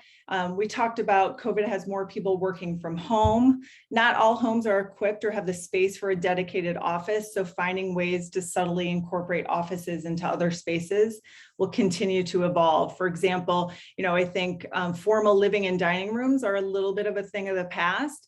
And so owners are finding ways to make them flexible. So when they're entertaining and they have holidays at their home, they can use that space. But, for 75% of the time when they're not doing that, they can use the space as either a home office or a game room or something like that. I think comfort is, yeah. Go ahead. So Sarah, that all makes total sense. Thank you so much for, sharing the staging and also the design trend. Yeah. What is the best way for someone to get in touch with you to just get a consultation from you, just so they get an idea what they need to do? Yeah. You want to share your number? Sure. And they can always contact me through you as well, Simon. But we can be reached at riverlndesign@gmail.com. And my phone number is 773-495-7103. Sarah, thank you so much for your time. This is such amazing information that you're sharing with us. All this numbers makes so much sense. So definitely staging your house is so important today. And we really want to get you the highest net value as possible. So again, Sarah, you've been great. We look forward to working with you more and continue working with you. All right? Thank you. Yep. Thank you so much. Bye. Bye-bye. So now we got to talk about seller. We have attorneys on hand, and who is going to be Mark Arnowitz, and he's going to concentrate talk about seller and how we can really, how to protect their assets, because of the value is going higher, and making sure that they do everything right to protect them. So Mark, how are you doing today? I'm good, Simon. Thank you. Yeah. So you want to talk about what we can do for sellers? I would love to. So I'm Mark Aronowitz from the law firm of Horan and Aronowitz, and I am happy to talk about sellers because we are in a unique market where there is massive demand by buyers and limited numbers of sellers. And what happens when you have that kind of offsetting market? You have leverage as a seller, massive leverage. And we are seeing sellers use that leverage to their best advantage. When you have multiple buyers putting in offers, obviously the big difference maker is purchase price, but there is a lot of other sort of factors that will impact on how a seller makes a decision. And one of the big ones is, in terms of maximizing assets, you have buyers who are providing purchase price offers. And the way historically these real estate transactions worked is that during the course of the transaction, oftentimes you may have offsets off that purchase price through reductions because of inspections and buyers demanding sellers make repairs, or through reductions because a buyer goes to get a mortgage and their mortgage appraisal comes in lower than the purchase price value. Historically, there is a negotiation and potentially reduction in purchase price. What we are trying to do from a seller's side right now is have sellers say, we're not going to agree to those things. So let's start with the big one, which is the appraisal. When a buyer is buying a home with a mortgage, their lender will send out an appraisal, as John spoke about earlier today. And oftentimes that appraiser in a market where the values are increasing heavily, the appraiser may not have caught up to the current values being as high as they are. So when they issue their appraisal report, they'll say that the value is less than the purchase price. And the way this historically works is that when it's less than the purchase price, the understanding is the buyer then can't get a certain loan, and the parties may have to renegotiate or the transaction may not proceed. So how are we avoiding this from a seller's side? Well, when the contract is signed, the seller is making the demand that the buyer, what's called waive their appraisal. And what that means is whatever value the appraisal comes in at has no impact on whether the buyer is saying that they could proceed with the transaction and get their mortgage, essentially meaning that they would have to come up with additional cash or down payment money to make up any shortfall in an underappraised value. This part's, I mean, that is critical. That is a big change in the benefit of sellers through these transactions. It means right off the bat, they're saying we are not going to reduce purchase price based on a third-party valuation of this property. We're only going to base it off the agreement between the buyer and the seller. So that's a major factor that sellers are really demanding from buyers in these multiple offer situations. A second thing is when you're dealing with inspections. Historically, when a buyer enters into a transaction, they have the right to do their home inspections, their physical inspections, which I know Ernie's going to talk about later. And once those inspection reports come back, if there are defects, buyers usually make demands for a seller to repair or provide credits. So what can a seller do to avoid that? Well, in this multiple offer market, a lot of sellers are saying you could do your inspections, but you're understanding up front that they're informational. We're not going to make any repairs. We're not going to provide any credits, and you can't back out. So you're buying this house based on the value you see today because there are so many people that want the same house. From that informational stage, there are other kind of gradual reductions in inspection. One would be limiting inspection to major defects. That's pretty common anyway, but these days it's become more firm. So what does that mean? It means that unless there's some sort of structural or environmental contaminant that really poses a vast health and safety issue, a buyer can't make a request for a repair or credit. This helps the seller go into this knowing that, okay, unless there's a true disaster with my house that we're unaware of, I'm going to be able to not have to spend excess money on my repairs or credits and be able to maintain the same value that we've agreed upon from the contract. So those two are very big ones, the appraisal and the inspection. If you can limit your exposure on both of those, you're really limiting the ability for a buyer to demand that you reduce your pricing throughout the transaction and kind of alleviate that concern that you're going to have buyers do bait and switch on you in the middle of a transaction. Simon, any questions so far on appraisal and inspection before I move on? Those totally make sense. So for a seller, what about, closing day, right? So some of the seller today want maybe like, hey, you know what, I want to catch this market and take advantage of it and sell now, and then say, hey, I can move into the summer months. And what do you tell the seller on that part? Okay, you got ahead of me on my next point. So because people are trying to take advantage of this crazy seller market, and they're like, you know what, I got to get my money now while it's still hot, but I don't have anywhere to go yet.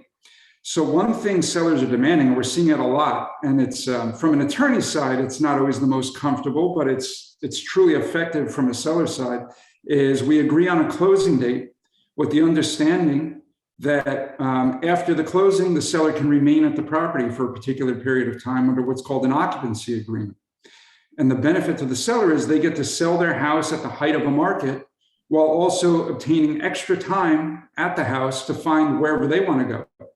There was some discussion earlier about, are you moving out of state? Are you staying in state? Some people haven't figured that out yet.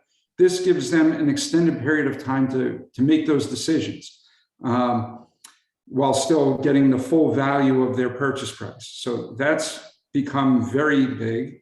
And then beyond that, normally with an occupancy agreement, the idea would be that a seller would pay, let's not call it rent, but let's call it a occupancy fee while they're there. A lot of sellers, beyond just saying we want the additional time, are also saying we also don't want to pay an occupancy fee.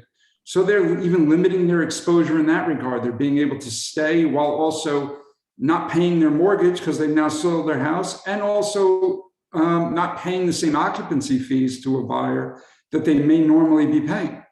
So a lot of ways to use the leverage in that front too. And then talking about on the closing day, we're seeing normally, and it's pretty common, and it's the way the contract reads, a seller has to get all of his stuff out of a property. He has to sell it when it's clean, all of his material possessions are gone. And we're seeing sellers now saying, we're not going to do that. We're going to sell you the property. We're going to take our personal stuff. Anything we leave behind, you deal with. And buyers are saying, okay, because when they're one of multiple buyers, that sometimes is the difference maker, which I know there's other people who are going to talk about how to get your multiple offer accepted. But from an attorney standpoint, it's kind of fascinating when we get to this closing day and people are like, okay, I'm leaving you all my junk and I'm leaving. Which means that a seller doesn't have to spend money on, junk removal or necessarily all the money they would normally have to spend on a mover. So it's a further valuation of how to maintain your assets. And then the last quick point I was going to talk about is more of a tax question. So when you sell your property, New Jersey requires every seller to pay what's called a transfer tax. And it's a graduated tax based on the purchase price value of the home. And there's two things I want to point out. One is if you're above a certain age, if all owners of the property are above 62, you do get a reduction in that transfer tax. So I only mention that so people are aware of it, because sometimes we do have sellers who come along and aren't aware, and they're not being told that they are eligible for this reduction. But the other thing I was going to mention is oftentimes during the inspection process, we have negotiations on credits. And one thing you can do at the original contract stage is have an agreement that any transfer tax for a seller will be based on the net amount they're going to make. So even if there's a credit, we can pass that additional credit transfer tax value back to a buyer. And I've seen that a bunch of times recently where we're saying, you know what, even if we agree to a credit, we're not going to pay the tax on it, which transfer tax on that credit value, which normally we would. So that is another thing to keep in mind in terms of maximizing your assets as a seller. It's a great leverage time to be a seller. You can demand all kinds of things where you haven't even seen before or heard of, and people are still saying yes just because they want the property so badly. And Simon and I've seen some doozies recently, so he knows. It's amazing out there right now, right? I mean, especially with all the multiple offers. And then, of course, later on we can have another attorney talk about how they can protect the buyer as well. So Mark, really thank you so much for your time. If someone want to get in touch with you, have you been the representation, what's the best contact number for them to reach you? So I like to give people my cell phone for direct communication. It's 917-494-0217. And I'm available anytime. That's what real estate is, 24/7. So I hope people call me whenever. Thank you so much, Mark, for your time. And Mark is a great attorney, and we have a couple of transactions as well. So definitely he knows how to handle and help you as a seller, and also a buyer too, and but get you the best advice you can. And thank you again. And so now we're gonna move on to something that both seller and buyer should know is the titles, title search and title insurance. We're gonna bring on Peter, you still know. And he is the owners of Acres Title. Hi, Peter. Hi, Simon. How are you today? How are you doing? So let's tell people how important it is to have a title search and title insurance. Before I talk about that, Simon, I want to bring up something very, very important for both buyers and sellers, which no one has brought up yet, which is very, very, very troublesome: wire fraud. The wire fraud that's going on in the real estate industry right now is completely out of control. Our office alone, we may get 10 to 15 fake emails a day from fraudsters, hackers. So my public service message to all the buyers and sellers out there is, please do not wire any funds to anyone unless you speak to your realtor, your attorney, or your title company. These emails that come from these hackers are very sophisticated. They'll change one letter on someone's email address, and they'll try to fool you. And once you press that button to send that wire, most likely that money is never coming back. So please do not wire any funds unless you talk to your realtor, your attorney, or the settlement company or title company that's doing your transactions. Do not rely on any emails, text messages. You have to be very, very, very careful, because I know you all work very, very hard for your money and you don't want to lose it. Okay. That makes sense. A good thing is that, with our team, we haven't had that experience. So definitely, you should definitely making sure that, you talk to your attorneys and before you wire transfer any funds. Totally agree, 100%. Absolutely. So Peter, let's talk about title insurance. Sure. So what I like to do for all your agents, for their buyers and their sellers, is before they take a listing or do anything of that sort, we like to run a quick title search for everyone. We'll do a present owner search, which will tell you who owns the property, which is very important if you're representing the seller, because you want to make sure that the proper person is signing the listing agreement, that it's not an estate, it's not an attorney in fact, or you have a power of attorney involved. And it gives you a good chance to see how many liens are on the property, how many judgments are on the property. So we like to do that ahead of time before either you take a listing or you could do it for a buyer who's looking to make an offer.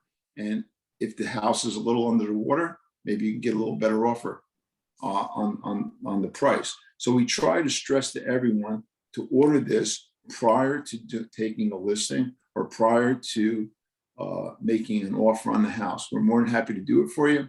And that includes a title search. We'll also do a flood search because we want to make sure that the house is not in a flood zone. Okay.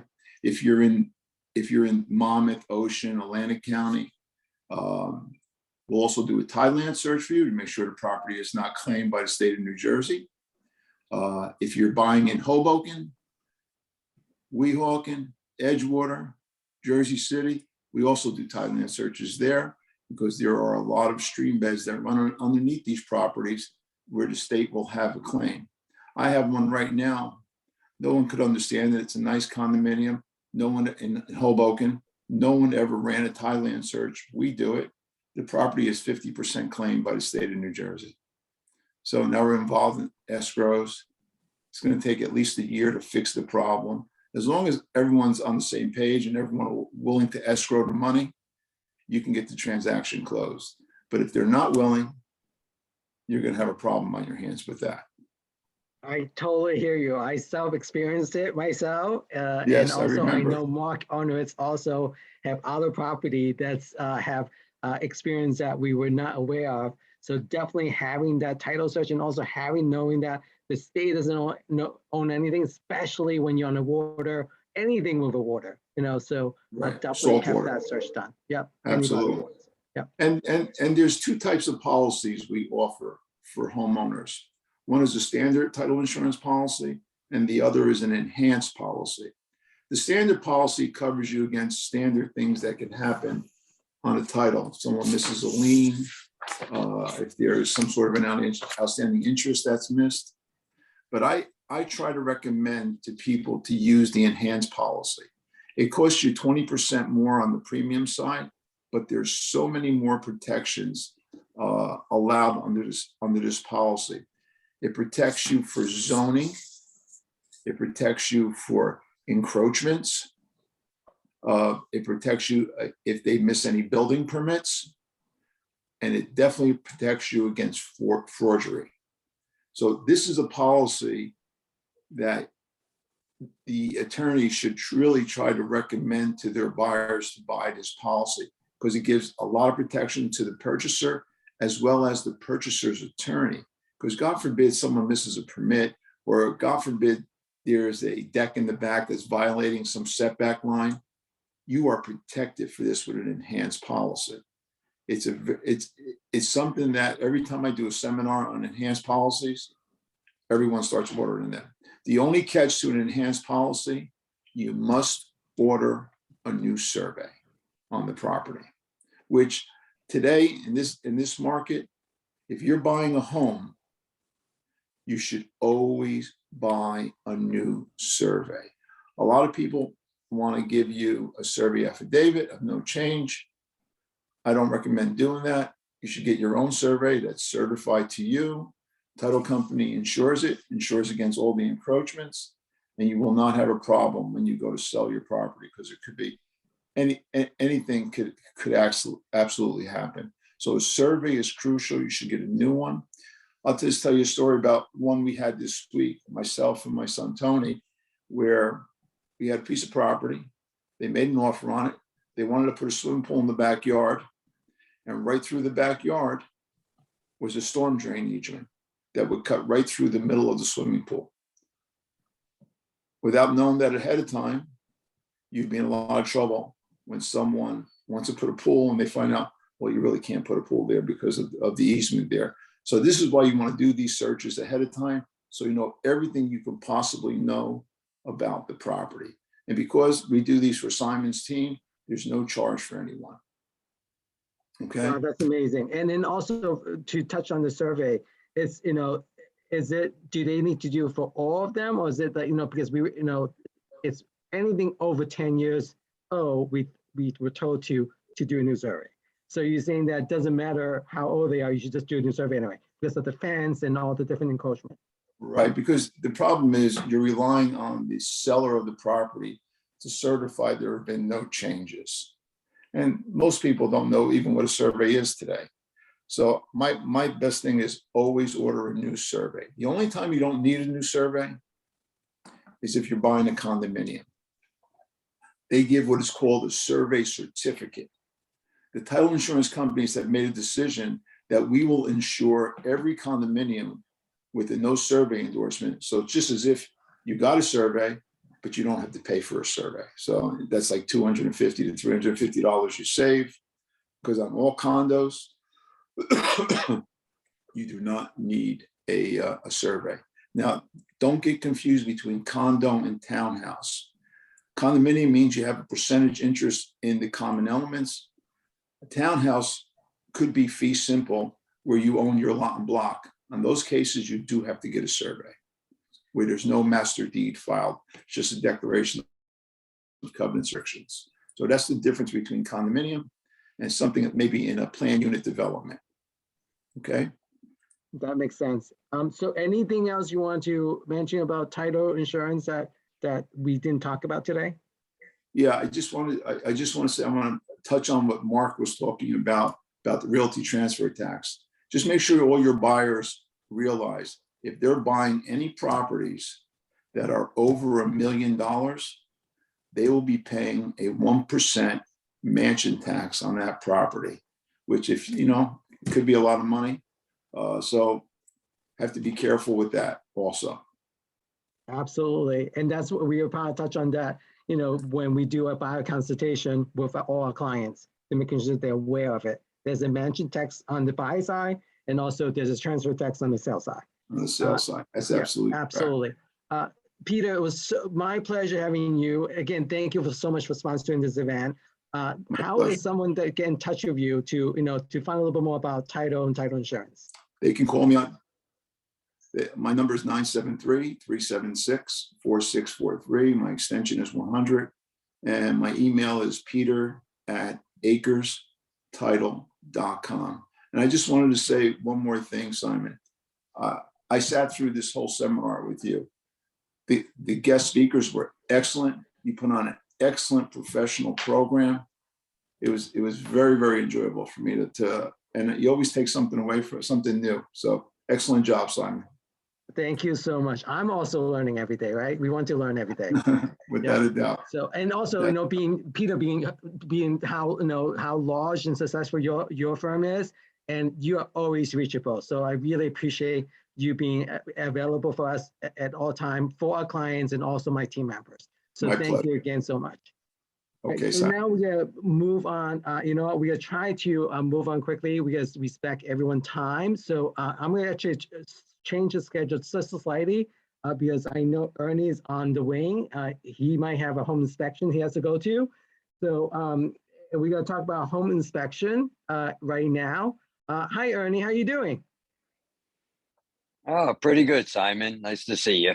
Nice to see you. So you have done many home inspection in your lifetime and my lifetime. So let's talk about it. What's going on today in this crazy market? Okay, well, welcome. I'd like to thank you for inviting me to talk today. The topic I have is expectations. So give me about 4 minutes to explain, and then we'll open up for questions.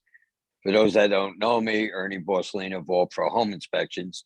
I've been doing home inspections now for 34 years, and I still love my job. I feel that I'm doing a great service for buyers and sellers, letting them know the condition of the home and what they should expect in the future in regard to maintenance, life expectancies of the equipment. So expectations, I'm also a New Jersey State licensed electrician, licensed radon tester, pesticide applicator for termite inspections. And all this, of course, comes with a price because as home inspectors, we have to do 20 hours of continuing education a year. In addition, I have to do 12 hours a year for my electrical license, 4 hours radon, 10 hours termites. I do PowerPoint presentations to home inspectors. I teach at the adult school to homeowners. So every year I'm trying to learn something new. So even at this presentation, I like to listen to everything and what everybody has to say, and it makes you a better person and better at your job. When I first started doing home inspections in 1988, our main concern was the roof, heating, AC, plumbing, and electrical. Then .com came along and software came to make our lives easier. Well, now we take pictures of everything from a door that sticks to a chipped floor tile. Our 11-page home inspection reports for some inspectors is over 70 pages. We call that CYA. I try to limit my inspection reports to 30 pages. The question is, what's the expectation of home inspectors should be? Like a condo inspection should be simple, but believe me, it's never, ever simple. We have to inspect the interior. We have to inspect the furnace, water heater, windows, doors, electrical break, just like a house, but we're just not inspecting the outside. A new home, people say, I don't need a home inspection because it's brand new. I've done 2 now in the last month for a builder who's building new homes in Short Hills. And he wants me to come out there, which I have done, to go over and look at it from a home inspector perspective and let them know what a home inspector might think or find or what they would report. An old home is an old home, and buyers need to understand it's an old home. Yes, it's been updated, renovated, but the main thing, an experienced home inspector should be able to look at the settlement in the home. Is this normal, not normal, and is it something of concern? We have flip houses out there. Are they just a cover-up? These are the hardest to inspect because we know the home was purchased for the sole reason to buy and sell as quickly as possible. None of the components of the home was replaced, including heating, cooling, plumbing, electrical. It hasn't been used on a daily basis to evaluate it.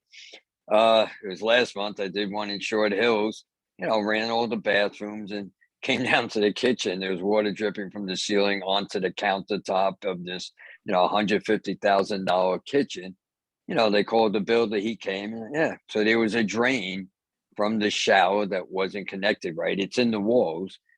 And, I'm glad I found it. It was kind of like we had towels or cleaning up everything. But if we didn't find it now, that new home, those people moved into expecting nothing to happen. As soon as they took a shower the first week or so, they would have been opening up the ceiling while they're living there and a lot of renovations. There's a lot of stuff like asbestos. I'm just gonna on these points. Asbestos was a big deal, back in the 80s, 90s, when every home had some amount of asbestos. Now, most asbestos in homes have been renovated, so I really don't find it that much. And keep in mind, a home inspector by New Jersey regulations does not have to report on asbestos. A good educated, trained inspector will point it out, but we don't have to. So if someone moves in a home and they find asbestos, they can't go back to the home inspector and say, why didn't you tell me? Lead paint was big in the 90s with these guns. They would shoot the walls, tell you what percentage of lead was in there. Nobody does lead paint inspections anymore because houses have been painted. The interior has been painted. If there's lead in the walls behind the paint, do we really care? Yeah, we might care about old windows that go up and down and create dust, but most of the windows have been replaced by now. Underground oil tank, something I don't do. I think you should hire someone that does it for a living. I think that should be done on every home only because you drive around, you see oil tanks still being pulled out of the ground. I really suggest that sellers do this test before they put their house on the market. If they do it before and they find the tank, then they could go out and price getting a reasonable. It only costs about $1,500 to $1,800 to remove a tank if it's not leaking. So this, there's a lot of transactions. They find the tank and everything gets put on hold. The seller doesn't want to remove it, but then 3-4 months later, they realize they can't sell it without removing the tank. A lot of people are doing sewer line inspections now. I recommend this be done by a plumber. It usually costs about $300. If it's done by another company that does not do plumbing work, then they can't give you an estimate. A plumber could say, yes, there's clogging in here. I could clean it out for $800, or you're going to need a whole new sewer pipe out to the street for like $10,000.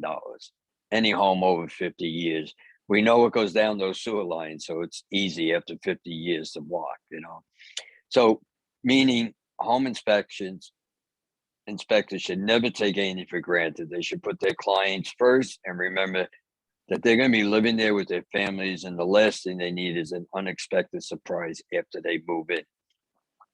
Will a home inspector find every defect? Will a seller disclose even no problems with their own home? Will a realtor always sell the perfect home? Will an attorney know exactly what to negotiate? So back to expectations.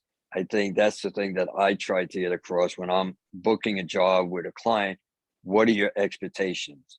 I know now, as it was Mark was saying, or that there's a limit. We're only going to do structural and heating. And as president of the American Society of Home Inspector Chapter New Jersey, when I do my seminars, I say, guys, stop taking pictures of doors that are missing a doorknob or a little crack in a window. Let's get back to the 80s when we did what we were supposed to do. Check the roof, electrical, plumbing, heating, the most important parts. So I'm really glad when I hear that those are the things that they can negotiate for, because it makes my job more professional, and not a nitpicker. So if you have any questions, I'm open for questions. Yeah, absolutely. Home inspection, it's definitely for, to look for all the major, structure, operation, environmental. But again, what major to a seller to major to a buyer could be two different things, right? So definitely we want to make sure it's not just cosmetic changes or upgrade. So definitely. Yeah, so as a home inspector going around, someone says, oh, you're going to report that door is sticking. It puts us in an awkward spot. Okay, with the software now, take a picture of it, goes into the report. But I try to put it down as a less significant item. And so, my reports, I try to list, these are your 4 or 5 items. These are the important ones, most significant. And here, you want your honey-do list? Here it is. When you move in, get a handyman. It's going to cost you $1,000 for these 10 items. I try to be realistic with the buyers. Yeah, I love your report because, you actually spell it out versus other reports that you have to really read through the whole thing. Yes, you read through your report, but you give a summary page in the beginning and say, here's the key item you need to address. And then here's a secondary item that eventually, if you want to take care of it, you can. So it's really, it's a great way of helping a buyer understand. Also help a seller to see what is really the key items that make sense to address or not, So Ernie, that was really great. Thank you so much for your time. Anything else you want to add or mention? No, I just, like I said, I've been pushing this with our association for a long time. Get rid of these 70, 80, 90-page reports, which just is all cover your ass, boilerplate statements. And, when attorneys hate them because, they got to read through this whole thing, just give me the main items. And that's what I try to do. And so far I've been successful with that. I don't have attorneys knocking on my door trying to sue me or anything. So I'm going to stick with what I know best. And hopefully. You've been doing this a long time. So continue doing what you do great at. And, you're one of, inspector that, we really have great respect, and also of all the information you provided for us.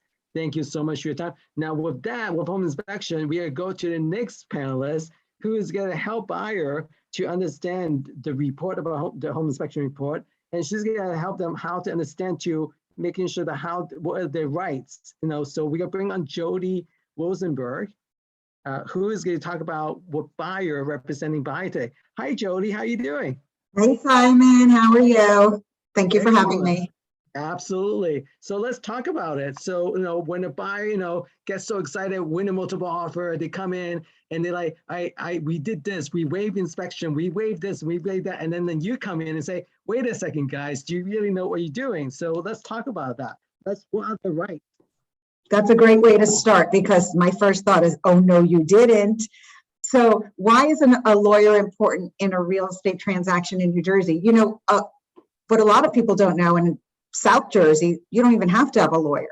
Some people just use the title company. In some other states, they don't use a lawyer. But a lawyer is important because the buyer needs protection for the buyer. And that's because New Jersey is a buyer beware state. So as Ernie talked about, an inspector turns up all the issues that the buyer needs to know, and the buyer cannot rely on the seller's disclosure. Even if the seller tells you the house has always been dry, you need Ernie to really look and make sure that there wasn't some sort of, something painted over. I recently had a situation where there was a seller who painted over some effervescence in between when the buyer looked at the house and just looking at the house and buying it, and the actual inspection, because the buyer happened to take videos. And so as a buyer's attorney, my job is to make sure that if this transaction goes through, they're comfortable with it. Obviously, sometimes people think I could be, as a buyer's attorney, at odds with the agents because the agents want the deal to go through. I want the deal to go through, but I want to make sure that the buyer is fully aware, and that anything that the seller says, that they can really check it out. Now, buyers do have rights. If a seller lies and says there's never been termites, and the buyer doesn't find termites, and then later on finds out the seller was lying, the buyer could have a cause of action to sue. But we don't want to worry about that now. We want to have the buyers make sure now that they've looked at everything and that they really kicked the tires. But when I say, oh, no, you didn't, is the buyers come to me and say, well, I've waived almost everything. A lot of people waive chimney and fireplace. A lot of people who come from the city don't realize that you might need your chimney flue to run your furnace, things like that. So I actually, as a buyer's attorney, even if somebody's waived something, I will try to put in the contract that, but if, for example, the chimney will cost more than $10,000 to safely repair, they might have an extra out. And as Mark has told everybody, sometimes I don't get that. Sometimes I get, too bad. You want the house. We have other people up behind you, so too bad. And as an attorney, I have to explain that. And as an attorney, sometimes you have to cover your butt and put that in writing to your client and say, you realize that. So it's a tough job to represent a buyer, but they have to know, and I'm very clear with them in my correspondence, that no matter what the seller's condition says, you really need to know what's going on in this house. And what's nice in a lot of towns have a portal, like an SDL portal, which shows you already from the first day if there are any permits open, what permits were taken on the house. So there's a lot of due diligence that the buyers can do and that I can help them do from the very beginning. But the inspector is their best partner, and they really do need to realize with their inspector that they're not asking their inspector to find scratches on cabinets. And I did have a client recently who tried to manage the inspector to write an 88-page report. And when you do that and you come in with a nick on a something, the sellers are not paying attention to the more important issues. So I try to have a firm hand with my clients, and I understand I don't want to scratch cabinet either, but you're not getting a new house. This is an old house. This is a house that has issues, and more importantly, your inspector has found the most important thing. So let's do that and put our best foot forward. So buyers are protected, even if they try to, waive a lot of things. Another area where buyers waive, as Mark spoke about and as John Lampkin talked about, are the appraisals. And I waived the appraisal contingency, and I just paid $150,000 over, and I said, oh, no, you didn't. But I say, okay, let's just make sure you understand what that is. And it is true that it does not give them another bite at the apple if their lender says you're going to have to come up with $200,000 in cash. And so if they haven't already given a proof of funds, I'm going to make sure that they have funds to show that they're going to go through this, because nobody wants to waste time. You as an agent, and especially if you're representing a seller, do not want buyers to waste your time in a deal they're not going to go through with. If they can't get a mortgage, if they're going to back out over an inspection, you kind of want to know that from the beginning. So they definitely have rights with a mortgage. Usually they have a 30-day mortgage contingency.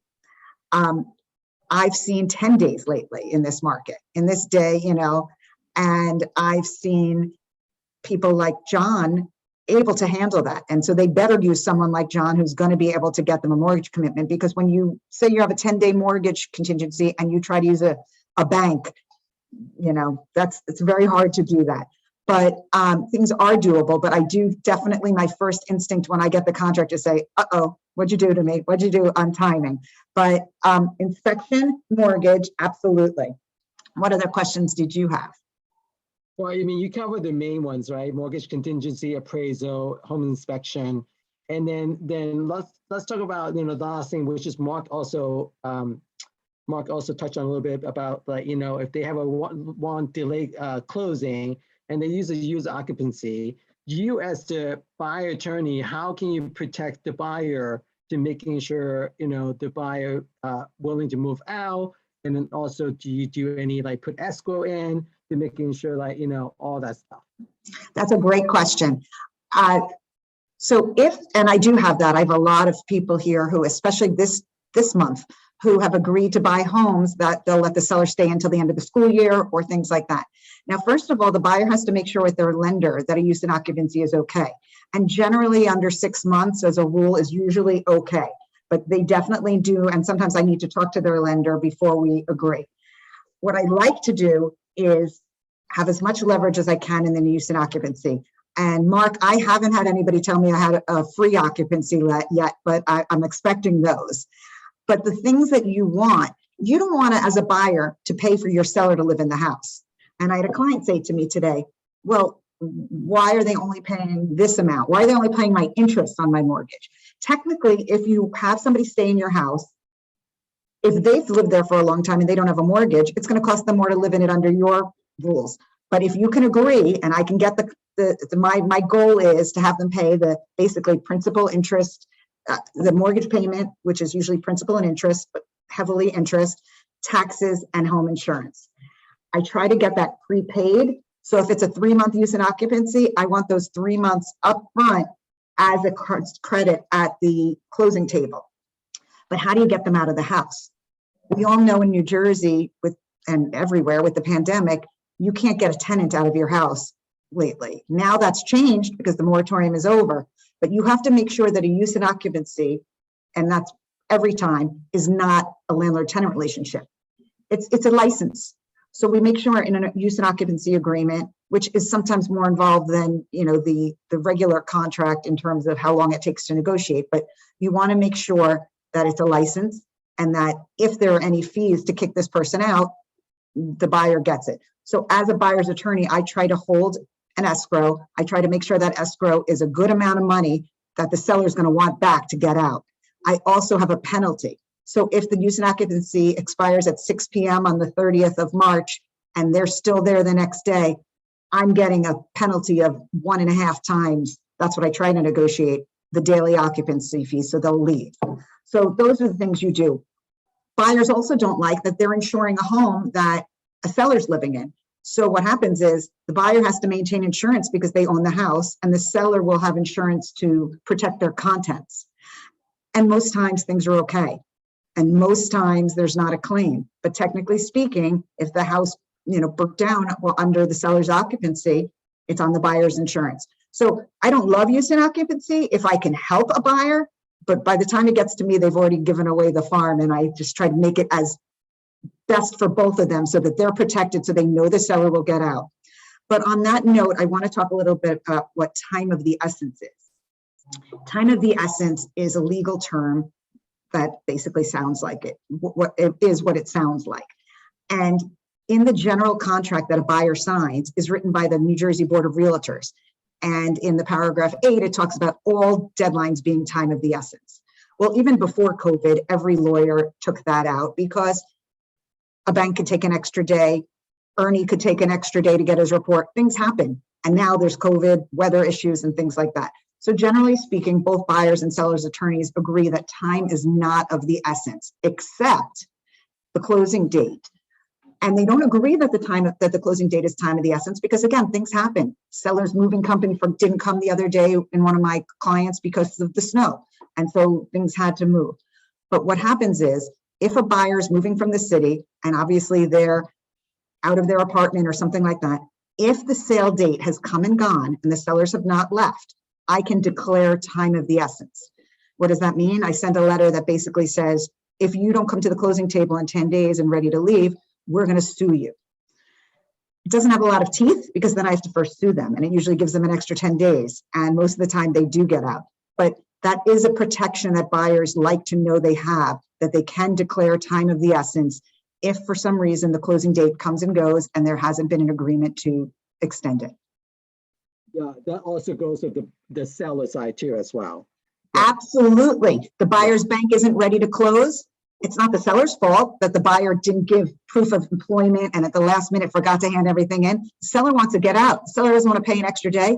That seller declares time of the essence and the buyer doesn't come to the closing table. They're going to get sued. Absolutely. Well, Jody, thank you so much. I know you represent buyers and sellers all the time. So how does someone get in touch with you to have your service? Well, they can call me at 973-637-0099. Email me anytime, jody@jodyrosenberglaw.com. My office is in downtown Millburn above the Standard. You can stop by and say hi or have a drink. And happy to help or answer any questions. I did want to make one extra comment. A lot of times, buyers and sellers will call a lawyer ahead of time. And it's helpful, even before your contract is signed, to talk to attorneys, talk to a few, so that in Millburn, especially in Short Hills, where there's bidding wars, it's nice to know if you have an attorney ahead of time that it's somebody that other people have worked for. Because Simon's going to see a contract and know that the buyer put my name down and they're going to be more comfortable. So don't be afraid to call ahead of time and sort of sign people up, because I do sometimes have people say, can I put your name down? So good to know to talk to any lawyers that they recommend and just get an idea of who you want to work with ahead of time. That totally makes sense. And our team also do that too. So I'm glad that you brought that up. So thank you so much for your time. So now Pleasure. we've heard with like the buyer attorney from Jody Rosenberg and then seller attorney Marco Honoritz. Now we're going to talk to my team members, who is Nina Jindal and Tracy Bieberberg, and we're going to talk about how how to win multiple offers. Based on those comments that you heard, we pretty much get a copy, like kind of carve out some of the key points. So Tracy and Nina, thank you so much for joining us. So we're gonna try to move this quickly and bring a couple of key points out. So so Tracy, what is the first thing you tell your client that you should definitely have on your to win the offer? The very first thing that you need is a pre-approval from a qualified lender. And as John Lampkin was saying, his team has been amazing and they're able to get that to us within an hour or two. But John also has another tool called the Red Arrow Commitment. And if you talk to John and that's something that he can provide, that helps you be competitive in the arena when you're making an offer. What it means is that all the underwriting on that loan has been done and you now have a commitment from him to lend. That makes sense. And then Nina, what's the next thing? Like, how do you tell a client, what is the winning number? So, our team is on top of the market. We do not just pull the number out of the air. We look at comps. We are all data driven and we help them provide all the information they can to understand what the winning bid would be. So let's just say, every zip code is different, as Simon presented earlier. And between Millburn and Short Hills, also the trends are different. So we provide them with a range to best understand compared to what sold in the last 3 months, what's under contract, the days on the market. and what the general trend is telling us to come within the range of the winning bid. Yeah, And absolutely. the start price, I mean, the list price is only the start price for sure. Absolutely. In today's market, right? And Yeah. then Tracy, what do you think about like when you talk about this deposit, right? Some people don't do a good faith deposit, they go to second deposit, but with all the multiple offer situation, do you think it's smart to actually give a larger amount of good faith deposit to make sure that you are, that you're a serious buyer? Yeah, I mean, the biggest thing when you're in a multiple offer situation is trying to differentiate your offer from the rest of the offers and make your offer look more positive. And one of the ways we do that is it's a seller's perception that if you're putting more money down as an initial deposit, that you have more skin in the game and that you're more serious about buying the house and that you're not about to walk away versus somebody that's only putting down, wants to put down $1,000 to $5,000 on $1 million home. They may easily walk away from that. Yeah, that makes sense.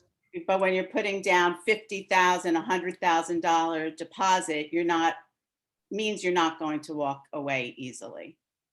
Yeah, and then Nina, what are some of the, like, we talk about Jody and Mark talk about like some of the terms, right? So when you write those terms, what are some of the things that you recommend to your clients to do? In such a competitive market, as Tracy said, our idea is to help our clients win, and our team does that very successfully.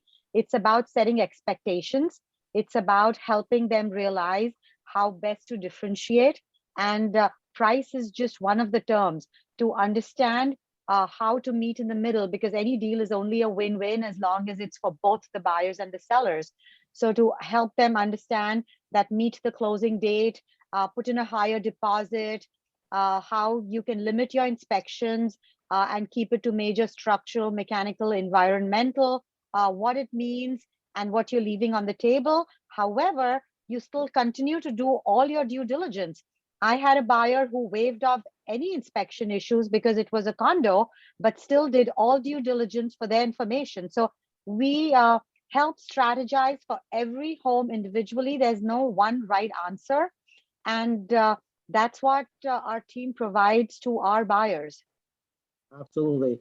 And Tracy, one last point is that, what do you think about your relationship with the other person that's on the other side? So one of the most important things is to have a good relationship with the agent on the other side, in this case, the seller's agent. It goes a really long way when you work together and you have a good relationship and that agent knows they can trust you and they like working with you. Because if you put in an offer and the agent on the other side says, oh God, I cannot work with that person, then they tell the seller, this agent is very difficult to work with and you're not likely to get your offer accepted. So always make sure that your agent that you've picked has good working relationships with the other agents in the area. Yeah, because an offer doesn't get done, it doesn't happen to all the way down to closing table. Anything can happen. So something fall through, and if you have a good relationship with that agent, you may be the first one they call you back to, because they say, hey, you know what, you did, we were on the same page.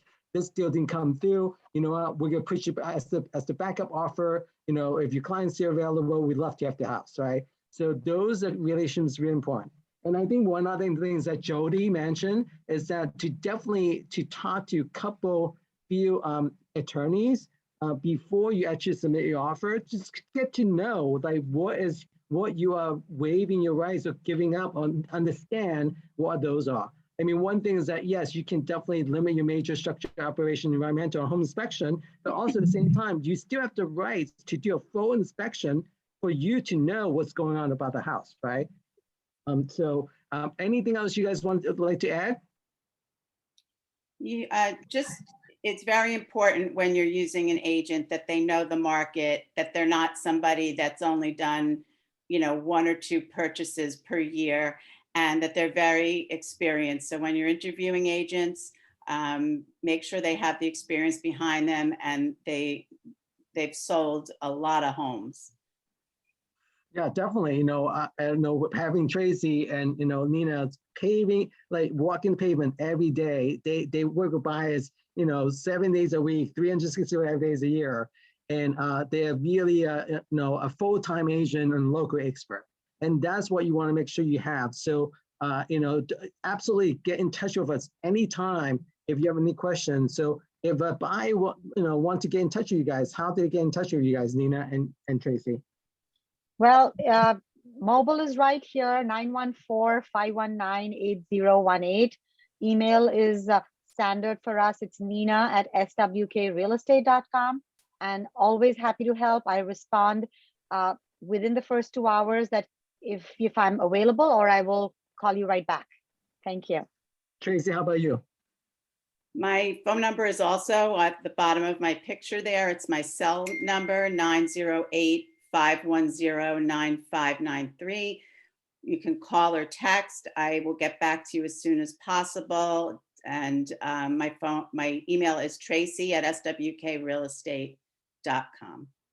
And also you can get in touch with me at 973-489-8885, 973-489-8885. And my email is simon@swkrealestate.com. And also just, that we have, a team of 20 amazing agent who is local expert and who knows, we do business in 7 different counties, and we sold homes over 50 different towns last year. And we did over $120 million. So we are local expert. We're one of the top team in New Jersey and also in the region. So you're looking for a realtor, please definitely get in touch with us. Again, my number is 973-489-8885. And you can also visit our website at simonkwongrealestate.com. So it's actually showing as swkrealestate.com. And to end this, I hope everyone got some amazing information. And thank you so much for all my panelists, from my title insurance, Peter, to John Lamkins, Guarantee Rate, to both my attorneys, Jody Rosenberg and Mark Oneritz, and Ernie's the attorneys, and the team members, Sean Aronson, Nina Jindal, and Tracy, and also with Antigata to give us real estate, estate planning. So thank you so much. So this session is all being recorded. So if you'd like to watch it again, if you register, you can definitely, we can download it a little bit later. It'll be on our website. There's a separate website that is called www.swkhomeexpo.com. In that website, there's also all the panelists information on there, so you can get in touch with them. And today also I want to thank all of the sponsors, again, especially Guarantee Rates and Anchor Titles being a premier sponsor. So thank you so much for your time today, everyone. And we love to serve you, and we'll listen to your real estate needs and bring you results. So give us a call, and you guys enjoy the rest of the day and have a good day.